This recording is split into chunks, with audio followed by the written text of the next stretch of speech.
এরকম তুলোর মতো সফট একটা জাপানিজ কটন কেকের রেসিপি আপনাদের সঙ্গে শেয়ার করি। এটা কিন্তু চিজ কেক নয়, কিন্তু অনেকটা টেক্সচারালি অমনই দেখতে। কিভাবে বানাবেন এই জিনিসটা খুব ইজি একটা রেসিপি শেয়ার করছি, খুব অল্প সময় লাগবে, বাট এটা সহজ বানানো। 3টে প্রমাণ সাইজের ডিমের কুসুম এবং তার মধ্যে জল ঝরানো টক দই মোটামুটি 250 গ্রাম মতো লাগবে। জল ঝরানোর পর 250 গ্রাম হতে হবে। আর কেউ নর্মাল টক দই নিলে সেক্ষেত্রে 250 গ্রাম পরিমাপ করে নিলেই হবে। ড্রাই ইনগ্রিডিয়েন্টসের মধ্যে এখানে ব্যবহার করা হয়েছে 45 গ্রাম ফ্লাওয়ার, 12 গ্রাম কর্নস্টার্চ এবং 1 পিঞ্চের একটু বেশি সল্ট।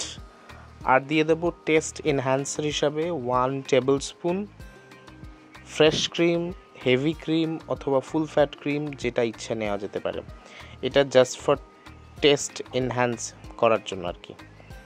আর একটু স্মেলটাকে গাঢ় করার জন্য আমরা দিয়ে দেব অল্প কিছুটা ভ্যানিলা এসেন্স। দিয়ে ভালো করে পুরোটাকে একবার মিশিয়ে নেব। আর আরেকটা বাটির মধ্যে আমরা ওই 3টে ডিমের যে সাদা অংশ ছিল ওইটাকে দেব।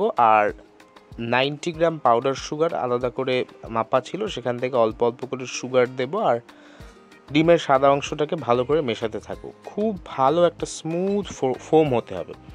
ফোম হওয়াটা এই কেকের ক্ষেত্রে কিন্তু খুব ইম্পর্টেন্ট। ফোমটা ভালো হলেই কেকটা ভালো হবে। এরপরে কিছুটা ফোম আমরা তুলে নেব, দিয়ে এই কুসুমের যে ব্যাটারটা ছিল ওটার মধ্যে দিয়ে আমরা খুব স্মুথলি বিষয়টাকে ভালো করে একবার মিশিয়ে নেব, যাতে কুসুমের ব্যাটারটা একটু ফোমি হয়। এরপরে কুসুমের ব্যাটারটাকে আবার প্রথম সাদা অংশের ব্যাটারের মধ্যে অল্প অল্প করে দেব এবং মেশাবো। খুব ধীরে ধীরে মেশাতে হবে যাতে সুন্দরভাবে পুরো বিষয়টা মেশে অথচ ফোমটা নষ্ট না হয়। ভালো করে পুরোটা মিশিয়ে নিলেই তৈরি। আমরা এটাকে ওয়াটার বাথ মেথডে করব।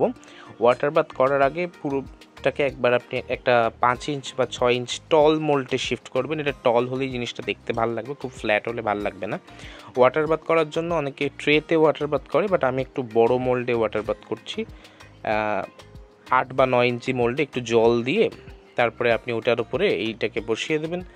আর প্রিহিটের ব্যাপারটাও বলে দিই, 160 ডিগ্রিতে 10 মিনিট প্রিহিট করে মিনিমাম 40 মিনিট বেক করবেন, তাহলেই কিন্তু রেডি এরকম একটা স্মুথ জাপানিজ কেক, যেটা খুব সফট এবং যারা ইয়োগার্ট পছন্দ করেন তাদের জন্য তো চমৎকার।